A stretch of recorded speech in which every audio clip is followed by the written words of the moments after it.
શરૂઆત કરીશું રૂપિયાના કારોબાર સાથે। તો શરૂઆતી કારોબારમાં ડોલર સામે રૂપિયો 4 પૈસા જેટલો મજબૂત થઈને 83.34 પ્રતિ ડોલરની સામે 83.30 પ્રતિ ડોલર ઉપર ખુલ્યો। જો કે ત્યારબાદ આપણે રૂપિયામાં જોઈએ તો 83.28ની આસપાસના સ્તર ઉપર આપણે કારોબાર જોઈ રહ્યા છે। ડોલર ઇન્ડેક્સ આપણે જોઈએ તો ડોલર ઇન્ડેક્સમાં થોડી નરમાશ આવતી આપણે જોઈ શકીએ છીએ। 106ની આસપાસ જે હતો હવે આપણે 105.67 ઉપર ડોલર ઇન્ડેક્સને જોઈ રહ્યા છે।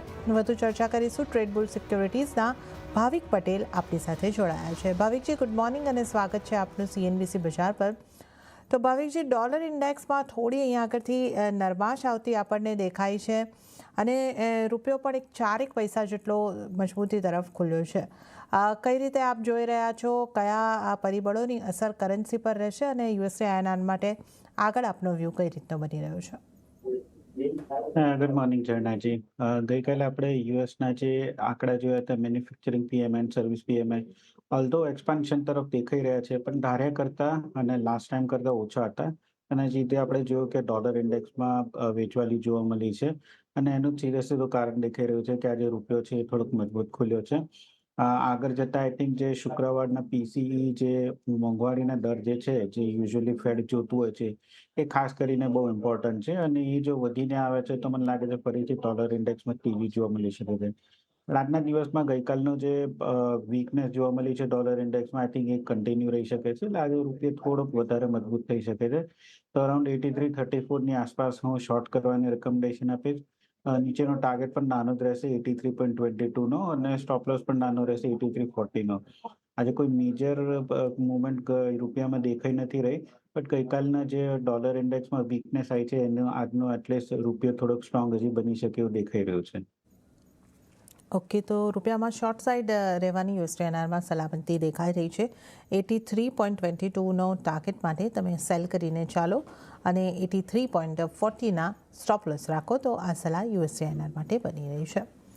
હવે આપણે સોનાની વાત કરી લઈએ તો યુએસના પીસીએના આંકડા પહેલાં સોનામાં રેન્જ બાઉન્ડ કામકાજ જોવા મળ્યું, જ્યાં કોમેક્સ ઉપર $2300ની આસપાસના સ્તર બનતા દેખાયા છે। તો સ્થાનિક બજારમાં 71,098ની આસપાસ આપણે અત્યારે કિંમતો જોઈ રહ્યા છે। આજે ડોલર ઇન્ડેક્સમાં મામૂલી ઘટાડા આવતા સોનાને થોડો સપોર્ટ મળ્યો છે। ભાવિકજી, આપણે જે રીતે સોનાને જોયું કે પહેલાં આપણે એક સારી તેજી જોઈ હતી અને પાછલા 2 દિવસમાં સોનાની અંદર ખાસો મોટો ઘટાડો પણ આપણને ઝડપી ઘટાડો પણ આવતા દેખાયો। હવે 2300ની આસપાસ સોનું શું અહીંયા આગળથી સપોર્ટ લઈ રહ્યું છે? હવે આ ઘટાડો અટકી ગયો છે? કઈ રીતે આપ જોઈ રહ્યા છો? આઈ થિંક બહુ વહેલું કહેવું હશે કે જો આપણે કહી શકીએ કે ઘટાડો ઘટી શક્યો છે। ઇનફેક્ટ 2 દિવસમાં આપણે જે રીતે સોનું $100 નીચે જોવા મળ્યું હતું, એના ઘણા કારણ છે। એક તો આપણે જોયું કે જીઓપોલિટિકલ કન્સર્ન્સ છે ઓછું થઈ ગયું છે। હવે ઈરાન જે છે ઇઝરાયલ ઉપર કોઈ રિટાલિએટ કરવાનું નથી, એટલે થોડોક થઈ ગયું છે। સેકન્ડ આપણે જોઈએ તો આગળ જતા પણ જે રીતે સ્ટ્રોંગ મોંઘવારીના ડેટા આવ્યા છે, જે રીતે સ્ટ્રોંગ યુએસ ઇકોનોમી છે, તો જે જૂનના પણ રેટ કટની એક્સપેક્ટેશન હતી હવે 50થી ઓછી પર્સન્ટેજ થઈ ગયું છે અને હવે મે બી માર્કેટ જોઈ રહ્યું છે કે કદાચ સપ્ટેમ્બરમાં થઈ શકે। તો આ પણ કારણ આપણે જોઈ રહ્યા છે, તો એ સોના માટે નેગેટિવ છે। અને ત્રીજું આપણે જોઈએ તો સોનું ઓલરેડી ઘણું ઓવરબોટ થઈ ગયું હતું, રેલી બહુ સ્ટ્રેચ થઈ હતી, એટલે કરેક્શન પણ ઓવરડ્યુ છે। તો આજનું જે ગઈકાલની ઇનફેક્ટ ઇવનિંગ સેશનથી રિકવરી, આજની સેશનની રિકવરી છે, એ ક્લિયરલી સોનું ગઈકાલે જે manufacturing PMI service PMI week આવ્યા છે અને એના લીધે થોડુંક અપસાઇડ થોડું વધી રહ્યું છે, કારણ કે મે બી ઇકોનોમી વીક થશે તો કદાચ ફેડ છે વ્યાજદર ઘટાડી શકે છે। બટ પીસી જો વધીને આવશે તો મને નથી લાગતું કે ફેડ કદાચ આગળ જતા વ્યાજદર ઘટાડી શકે છે અને એના લીધે મને લાગે છે કે ફરીથી સેલિંગ પ્રેશર આવી શકે છે। તો એટલીસ્ટ 1 થી 2 દિવસમાં હજી થોડુંક લાગે છે કે અપસાઇડ જોવા મળી શકે છે, બટ શુક્રવાર પછી ખાસ ખ્યાલ આવશે કે $2300 સપોર્ટ બનવાનો છે કે નીચે જઈ શકે છે। એટલે મારો વ્યૂ છે કે મે બી મંડે પછી આપણને વધારે ક્લેરિટી ખબર પડી શકે છે, પણ આજના દિવસમાં યસ પોઝિટિવ જ દેખાઈ રહ્યું છે। ગઈકાલની એક રિકવરી પછી હજી પણ લાગે છે કે આ રિકવરી છે કન્ટિન્યુ રહી શકે છે। તો કરંટ માર્કેટ પ્રાઇસથી હું લોંગ કરવાની રિકમેન્ડેશન આપીશ 71,400ના ટાર્ગેટથી અને નીચે 70,900નો સ્ટોપ લોસ રાખી શકાય છે। ઓકે, તો અત્યારે તમારે માટે સોના માટે જે સલામતી દેખાઈ રહી છે, પીસીના આંકડા આવે એ પહેલાં તમે ખરીદારી કરીને અહીં આગળથી ચાલી શકો છો અને 71,000 400 અહીં આગળથી તમારે ધ્યાને રાખવાનું રહેશે. તો ખરીદારી તરફ સોનાની અંદર રહેવાની સલાહ અહીં આગળથી તમારે માટે બનતી દેખાઈ રહી છે. ચાંદીની આપણે જો વાત કરી લઈએ તો ચાંદીમાં પણ પોઝિટિવિટી આવતા સ્થાનિક બજારમાં કિંમતો જે છે એ અહીંયા આગળથી 80,900ની પાસે પહોંચતી દેખાય. તો વૈશ્વિક બજારની જો આપણે વાત કરી લઈએ તો $27 આસપાસ કિંમતો પહોંચતી દેખાઈ રહી છે. ખાસ કરીને બેઝ મેટલ્સમાં આવેલી તેજીનો સપોર્ટ ચાંદીને પણ મળતો દેખાયો. ભાવિકજી, લગભગ સોના જેવી સ્થિતિ ચાંદીની અંદર પણ છે. ચાંદીમાં પણ એક રિકવરીનો પ્રયાસ થઈ રહ્યો હોય એવી સ્થિતિ આપણને બનતી લાગી રહી છે. તો ચાંદીને તમે કઈ રીતે જોઈ રહ્યા છો? મેટલનો સપોર્ટ પણ મળી રહ્યો છે, તો ચાંદીમાં પણ ખરીદારી તરફ રહેવું જોઈએ? Yes, definitely. ઇનફેક્ટ આગળ જતા પણ મને લાગે છે કે ચાંદી હજી પણ આઉટ પરફોર્મ કરશે ગોલ્ડને. અને જે પરિબળ છે એ બધા એટલે જ થઈ રહ્યા છે કે જે આગળ જતા મને લાગે છે કે આ યર એન્ડમાં આપણે જોઈશું તો યર ઓન યર રિટર્ન ચાંદીનું આઈ થિંક ગોલ્ડ કરતાં વધારે થઈ શકે છે. ઇન્ટ્રાડેની વાત કરીએ તો ગઈકાલનું જે સોલિડ રિકવરી જોવા મળી હતી અને પછી અત્યારના પણ જોઈએ તો તેજી તરફ જ દેખાડી રહ્યો છે. અને આનું મુખ્ય કારણ એ છે કે આપણે બેઝ મેટલ જોઈએ તો એમાં પણ સ્ટ્રોંગ રિકવરી છે અને ડોલર ઇન્ડેક્સ છે એમાં પણ આજે થોડીક વીકનેસ જોવા મળી છે. તો સોના સાથે સાથે મને લાગે ચાંદીમાં પણ બાર ઇન્ડેક્સની સ્ટ્રેટેજી રાખવી જોઈએ.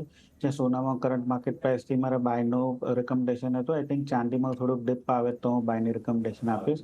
અરાઉન્ડ 80,500ની આસપાસ ટાર્ગેટ ઉપર રાખી શકાય છે 81,600નો અને સ્ટોપ લોસ રાખી શકાય છે 80,000નો.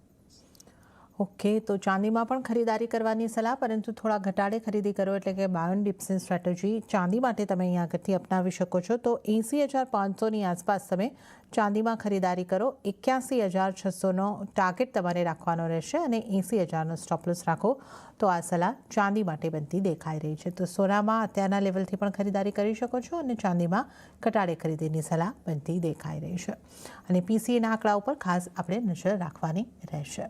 તો સોના ચાંદીની આપણે વાત કરી છે અને સાથે જ હાલ સમય થઈ રહ્યો છે એક બ્રેક લેવાનો. લઈશું બ્રેક અને બ્રેક બાદ આપણે અન્ય કોમ્યુનિટીઝની ચર્ચા સાથે આ શોમાં આગળ વધીશું.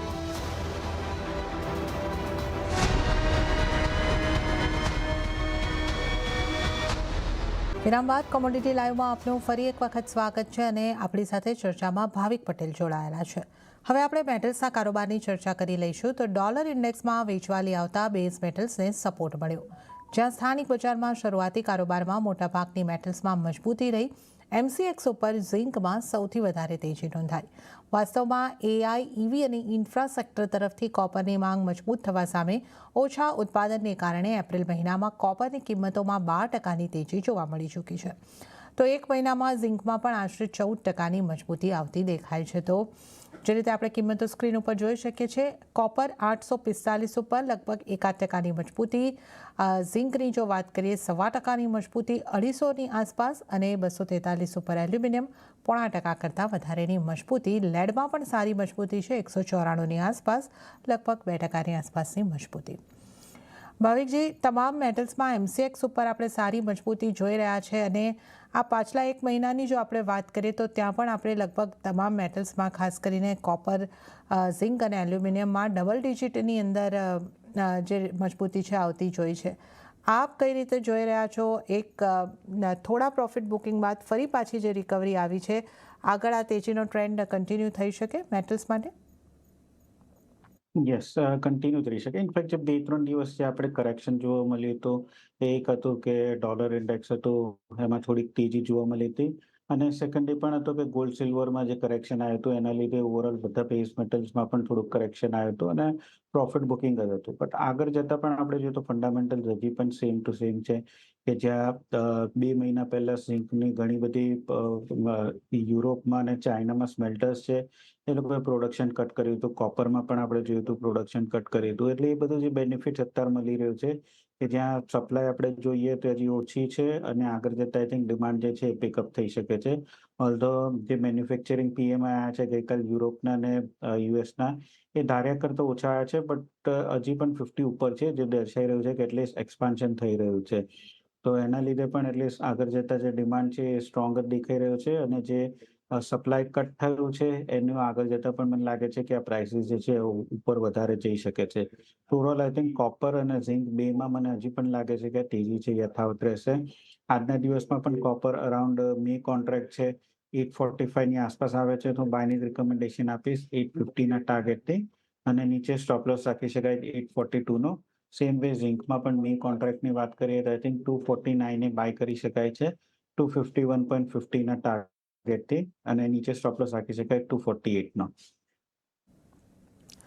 ઓકે, તો મેટલ્સમાં અત્યારે ખરીદારી કરવાની સલાહ ખાસ કરીને બે મેટલ્સની અંદર તમને મળતી દેખાઈ રહી છે. કોપરમાં ખરીદારી કરો 850ના ટાર્ગેટ માટે અને ઝિંકમાં પણ ખરીદારી કરવાની સલાહ જે છે તમારી માટે બનતી દેખાઈ રહી છે. 251.51ના ટાર્ગેટ તમને અહીંયા આગળથી બનતા દેખાઈ શકે છે. તો અહીંયા આગળથી ઝિંકમાં પણ ખરીદારી કરવાની સલાહ બની રહી છે. હવે આપણે વાત કરી લઈએ ક્રૂડના કારોબારની. ગત સપ્તાહે યુએસ ઇન્વેન્ટરીમાં ઘટાડો આવતા અને ડોલરમાં નરમાશને કારણે ક્રૂડની કિંમતોની અંદર રિકવરી આવતી આપણને જોવા મળી છે. જ્યાં બ્રેન્ટના ભાવ $88 આસપાસ પહોંચતા જોવા મળી રહ્યા છે. WTI ક્રૂડમાં પણ $83 આસપાસ કારોબાર પહોંચતો જોવા મળી રહ્યો છે અને સ્થાનિક બજારની વાત કરીએ તો 6,962ની આસપાસ 0.5% આસપાસની મજબૂતી સાથે કારોબાર થઈ રહ્યો છે. ઉલ્લેખનીય છે કે ગત સપ્તાહે યુએસની ઇન્વેન્ટરી 3.237 મિલિયન બેરલથી ઘટી હતી, જેને કારણે કિંમતોમાં ફરી તેજી દેખાઈ રહી છે. ભાવિકજી, કઈ રીતની સ્થિતિ હવે તમે અહીંયા આગળથી ક્રૂડને માટે જોઈ રહ્યા છો? કારણ કે અહીંયા આગળથી જે યુએસનું પ્રોડક્શન પણ વધવાની વાતો આવી છે, ઇન્વેન્ટરીને પણ જે રીતના આંકડાઓ આવી રહ્યા છે અને જીઓ પોલિટિકલ ટેન્શન્સ જે છે એને લઈને ચિંતાઓ હતી એ હળવી થતી દેખાઈ રહી છે. તો આ બધા પરિબળોમાંથી કયા પરિબળની વધારે અસર ક્રૂડ ઉપર રહેશે અને ક્રૂડમાં કઈ રીતે ટ્રેડ લેવા જોઈએ? આઈ થિંક લાસ્ટ વીક જે આપણે કરેક્શન જોયું હતું એનું એક જ કારણ હતું કે જે ઇઝરાયલ ને ઈરાનનું જે ટેન્શન હતું એ થોડું ઓછું થયું છે. સેકન્ડ આપણે જોઈએ તો આ વખતે જે થોડીક રિકવરી થઈ છે તો યુએસની જે ઇન્વેન્ટરી છે એ ધારે કરતાં ઓછી આવી છે અને પ્લસ આગળ જતાં આપણે જોઈએ તો જે હવે યુએસની રિફાઇનરી છે એ પણ સિઝનલ મેન્ટેનન્સ માટે બંધ થશે તો એના લીધે પણ આઈ થિંક થોડીક ઇન્વેન્ટરી વધી શકે છે. એટલે અપસાઇડ થોડુંક જે છે કેપ રહી શકે છે પણ ડાઉનસાઇડે મને લાગે છે કે લિમિટેડ જ રહેશે કારણ કે જે રીતે ક્રૂડની ત્યાં ડિમાન્ડ છે આગળની સમર સિઝનમાં પણ મને લાગે છે કે જે વેકેશન સિઝન આવશે ત્યારે થોડુંક વધવાની જ છે. એટલે ઓવરઓલ મને કોઈ મેજર કરેક્શન દેખાઈ નથી રહ્યો. ટેકનિકલી આપણે જોઈએ તો જ્યારે 7,050 બ્રેક કર્યું હતું ત્યારે નીચે 7,650નું એક લેવલ દેખાઈ રહ્યું હતું સપોર્ટ અને ગઈકાલે જ આપણે જોયું કે એ સપોર્ટથી જ ફરીથી ક્રૂડમાં આપણને રિકવરી જોવા મળી છે. હવે મને લાગે છે કે ફરીથી 7,050થી 7,100 જે પ્રીવિયસ સપોર્ટ હતું એ રેઝિસ્ટન્ટ થઈ ગયું છે અને મે બી ત્યાં સુધી જઈ શકે છે. ઓવરઓલ આઈ થિંક આ વીકમાં મેજર મને કોઈ મોટી મૂવમેન્ટ દેખાઈ નથી રહી. ઓફકોર્સ પીસી જે શુક્રવાર આવશે એના પછી થોડીક આપણને ટ્રેન્ડ દેખાય છે બટ ઓવરઓલ હજી પણ મને લાગી રહ્યું છે કે આ વીક એટલીસ્ટ માઇલ્ડલી બુલિશ જ રહેશે અને બાય એન્ડ ડિપ્સની સ્ટ્રેટેજી રાખવી જોઈએ. ઇન્ટ્રાડે વાત કરીએ તો 69.30ની આસપાસ બાય કરી શકાય છે 7,050ના ટાર્ગેટથી અને નીચે સ્ટોપ લોસ રાખી શકાય 6,880નો. ઓકે, તો ક્રૂડ માટે આ સપ્તાહની અંદર આપણને થોડી મજબૂતી જ દેખાઈ શકે છે. તો ખરીદારી તરફ રહેવાની સલાહ જ તમારે માટે ક્રૂડમાં પણ બનતી દેખાઈ રહી છે. તો ક્રૂડમાં તમે ખરીદારી કરી શકો છો. ઘટાડે 6,930ની આસપાસ, ટાર્ગેટ 7,050ના બનતા જોઈ શકો છો. 6,880નો સ્ટોપ લોસ તમારે રાખવાનો રહેશે. તો આ ક્રૂડ માટે સલાહ. હવે આપણે જોઈ લઈએ નેચરલ ગેસમાં કઈ રીતનો કારોબાર થઈ રહ્યો છે. તો શરૂઆતી કારોબારમાં સ્થાનિક બજારમાં નેચરલ ગેસમાં 0.5%થી વધારેની મજબૂતી સાથેનો કારોબાર દેખાયો અને 149ના સ્તરની આસપાસ અત્યારે આપણને કારોબાર થતો જોવા મળી રહ્યો છે. નેચરલ ગેસને ભાવિકજી કઈ રીતે જુઓ છો અને અહીંયા કઈ રીતની સલાહ આપશો? નેચરલ ગેસમાં લાસ્ટ વીકે કીધું હતું કે 140થી 160 જે છે એ રેન્જમાં ટ્રેડ કરી રહ્યું છે અને આઈ થિંક આગળ જતાં પણ મને લાગે છે કે એટલી જ રેન્જમાં ટ્રેડ કરશે.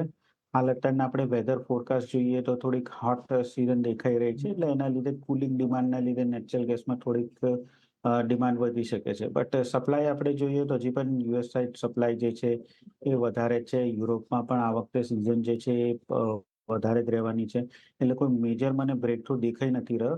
હા, 140થી 160 જે રેન્જ મને લાગે છે કે આ નેક્સ્ટ વીક 2 વીક સુધી આપણને આ રેન્જમાં ટ્રેડ કરી શકાય છે. ફરીથી થોડુંક રેન્જની નીચે નજીક આવી શકે છે 145ની આસપાસ તો 140ના સ્ટોપ લોસથી બાય કરી શકાય છે. ઉપરનો ટાર્ગેટ પણ 151થી 152 સુધી મને દેખાઈ રહ્યો છે. તો બાય ઓન ડિપ્સની સ્ટ્રેટેજી રાખવી જોઈએ નેચરલ ગેસમાં. તો નેચરલ ગેસમાં પણ બાયોન ડિપની સ્ટ્રેટેજી રાખવાની સલાહ બની રહી છે. 150થી 151 સુધીના આ ટાર્ગેટ તમને નેચરલ ગેસની અંદર બનતા દેખાઈ શકે છે, તો ખરીદારી તરફ રહો. ઘટાડે ખરીદી કરવાની સલાહ. સ્ટોપ લોસ 140 રાખો. તો આપણે તમામ નોન એગ્રી કોમોડિટીઝની ચર્ચા કરી છે. હવે આપણે એગ્રી કોમોડિટીઝની ચાલ પર નજર કરી લઈએ. તો ગુવાર પેકમાં ગઈકાલની તેજી બાદ આજે નરમાશ રહી, તો મસાલા પેકમાં પણ મિશ્ર કારોબાર જોવા મળ્યો છે, જ્યાં જીરામાં મજબૂતી રહી છે, પણ હળદરમાં ગઈકાલે આવેલી શાનદાર મજબૂતી બાદ આજે લગભગ પ્રોફિટ બુકિંગ જેવી સ્થિતિ બનતી દેખાય છે. અને આ સાથે જ એરંડાની કિંમતોમાં પણ દબાણ બન્યું. તો કપાસિયા, ખોળ અને કોટનની જો આપણે વાત કરીએ તો ત્યાં પણ વેચવાલી સાથેનો કારોબાર થતો દેખાઈ રહ્યો છે. ભાવિકજી, મસાલા પેકની સાથે શરૂઆત કરીએ. ગઈકાલે આપણે હળદરની અંદર ખૂબ સારી તેજી આવતા જોઈ હતી. 6% જેવો મજબૂત થયા બાદ આજે થોડો ઘટાડા તરફી માહોલ છે. ધાણામાં પણ થોડી વેચવાલી આવી રહી છે. પ્રોફિટ બુકિંગ છે કે કઈ રીતે આપ જોઈ રહ્યા છો?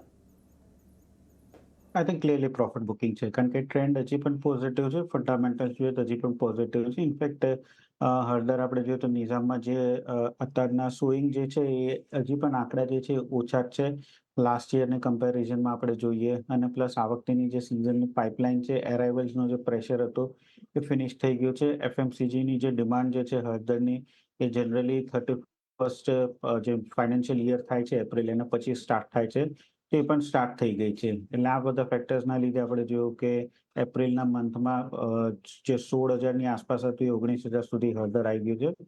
અને આઈ થિંક મને લાગે છે કે હજી પણ પ્રાઇસીસ જે છે ઉપર જઈ શકે છે. આ તો છેલ્લા 3-4 દિવસમાં આટલા વધી ગયા છે પ્રાઇસ, એટલે થોડુંક ફરીથી જે એરાઇવલ જે મંડીમાં છે વધારે સ્ટાર્ટ થયું છે અને એના લીધે પ્રાઇસીસ થોડીક નીચે જાય છે. બટ આમાં હું મેજર મને નથી લાગતું કે કરેક્શન આવી શકે છે અને ઓવરઓલ બાય એન્ડ ડિપ્સની સ્ટ્રેટેજી રાખવી જોઈએ. હળદરમાં આઈ થિંક 18,500ની આસપાસ આવે છે તો બાય કરી શકાય છે. 21,000 સુધીનો ટાર્ગેટ અને 18,000નો સ્ટોપ લોસ. સેમ ધનિયામાં પણ વાત કરીએ તો ધનિયામાં પણ મને લાગી રહ્યું છે કે હજી પણ તેજી જે છે એ આવી શકે છે. નેક્સ્ટ મંથ સુધીમાં 8,000થી 8,050 સુધીનો લેવલ પણ જોવા મળી શકે છે. તો ધનિયામાં પણ કરંટ માર્કેટ પ્રાઇસથી હું બાયની રેકમેન્ડેશન કરીશ.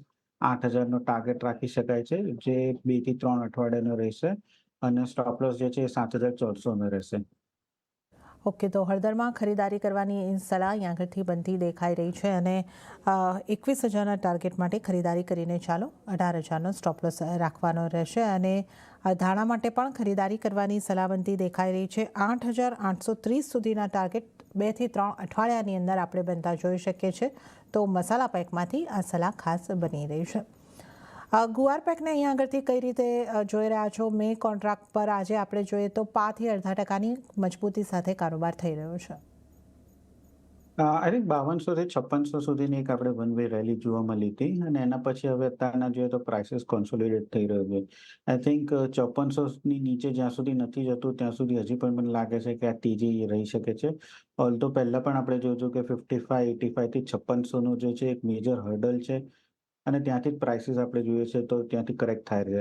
આ વખતે પણ સેમ થયું કે 55.70 થી 55.80ની આસપાસ આવ્યું અને હવે થોડુંક કરેક્શન જોવા મળી રહ્યું છે. તો આઈ થિંક જ્યાં સુધી 5400ની નીચે નથી જતું ત્યાં સુધી લોંગ પોઝિશન બની રખાઈ શકાય છે 5600ના ટાર્ગેટથી અને નીચે સ્ટોપ લોસ રાખી શકાય 5400. જો 5400ની નીચે જાય તો મને લાગે છે કે કોઈ પણ લોંગ પોઝિશન છે નીકળી જવી જોઈએ અને ફરીથી 5200 થી 5100 સુધીનું લેવલ જોવા મળી શકે છે. ગુવારગમની વાત કરીએ તો ગુવારગમમાં પણ સેમ પેટર્ન દેખાઈ રહ્યો છે અને એમાં પણ મને લાગે છે કે તે તેજી જે છે એ 11,200 થી 11,500 સુધી જોવા મળી શકે છે અને જો 10,800ની નીચે ગુવાર પેક જાય તો આઈ થિંક લોંગ પોઝિશન નીકળી જવું જોઈએ અને વેઇટ કરવું જોઈએ ફરીથી 10,500 સુધીના લેવલ માટે. ઓકે, તો ગુવાર પેકમાં જણાવેલા લેવલને તમારે ખાસ ધ્યાને રાખીને એ મુજબ ખાસ ટ્રેડ લેવાના રહેશે, તો જેની આપણે વાત કરી છે. હવે આપણે કોટનની વાત કરી લઈએ તો કોટનમાં એક ખાસી એવી નરમાશ આવતી આપણને દેખાય છે. લગભગ ઓવરનાઇટ 4% જેટલી કિંમતો આપણને કોટનમાં પણ ઘટતી દેખાય છે. કપાસિયા, ખળમાં પણ થોડો દબાણ સાથેનો કારોબાર થતો દેખાઈ રહ્યો છે. તો કોટનમાં ઘટાડાના કિંમતો ઘટવાના આપ કયા કારણો જોઈ રહ્યા છો? આ વખતે ઇન્ડિયન કોટન એસોસિએશને તો કીધું છે કે થોડુંક જે આ વખતેનું સોઈંગ જે છે એ ધાર્યા કરતાં વધારે છે અને અમેરિકામાં પણ આપણે લાસ્ટ મંથ આપણે જે લોકોએ સર્વે કર્યો હતો એક્સપેક્ટેશન છે કે થોડુંક વધી શકે છે અને જો કે આ વખતે આપણે પ્રાઇસીસ જોયું હતું તો લાસ્ટ મંથમાં એટલે વધ્યા હતા કારણ કે જે એશિયા તરફથી ડિમાન્ડ જે કોટનની હતી ખાસ કરીને ચાઇના તરફથી એ ધાર્યા પ્રમાણે થોડા વધારે એક્સપેક્ટેશન હતા, પણ હવે અત્યારના જોઈએ તો સપ્લાય સારો એવો દેખાઈ રહ્યો છે. અમેરિકામાં જે સીઝન જે ડ્રાય જે છે, એ પણ કોટન માટે સારું છે. એટલે ફરીથી થોડુંક પ્રાઇસમાં પ્રેશર જોવા મળી રહ્યું છે. બટ મને નથી લાગતું કે મેજર આપણને કરેક્શન જોવા મળે. આઈ થિંક આ જે કરેક્શન છે, એ થોડુંક પ્રોફિટ બુકિંગ જ છે. હજી અહીંયાથી 1 થી 2% નું કરેક્શન જોવા મળી શકે છે. ખાસ કરીને કપાસિયા ખોળમાં જોઈએ, તો મને લાગે છે કે 2500 નું આસપાસ કદાચ બેઝ બની શકે છે. ત્યાંથી ફરીથી હું લોંગની જ રિકમેન્ડેશન કરીશ. અહીંયાથી હજી પણ લાગે છે કે 2500 સુધીનું નીચેનું લેવલ આવી શકે છે. તો ત્યાં સુધી વેઇટ કરો. એકવાર 2500 ની આસપાસ આવે છે, તો 2450 ના સ્ટોપ લોસથી બાય કરી શકાય છે અને 2700 થી 2720 સુધીનો ટાર્ગેટ માટે હોલ્ડ કરી શકાય છે. ઓકે, તો કપાસિયા ખળમાં ઘટાડે ખરીદી કરવાની રહેશે. 2500ની આસપાસથી તમે ખરીદારી કરી શકો છો અને 2700 સુધીના ટાર્ગેટ તમને બનતા દેખાઈ શકે છે. ત્યારે જ ભાવિકજી, આપનો ખૂબ ખૂબ આભાર. આપ અમારી સાથે જોડાયા અને તમામ કોમોડિટીઝ અંગે ચર્ચા કરી. આપનો ખૂબ ખૂબ આભાર. અને સાથે જ કોમોડિટી લાઈવમાં પણ હાલ પૂરતું આટલું જ. હાલ મને પણ આપશો રજા, પણ આપ વધુ અપડેટ્સ અને સમાચારો માટે CNBC બજાર સાથે જોડાયેલા રહો. આગળ મારા સહયોગી પ્રીતિ દલાલ આપને માટે લઈને આવશે બજાર હેલ્પલાઇન. નમસ્કાર.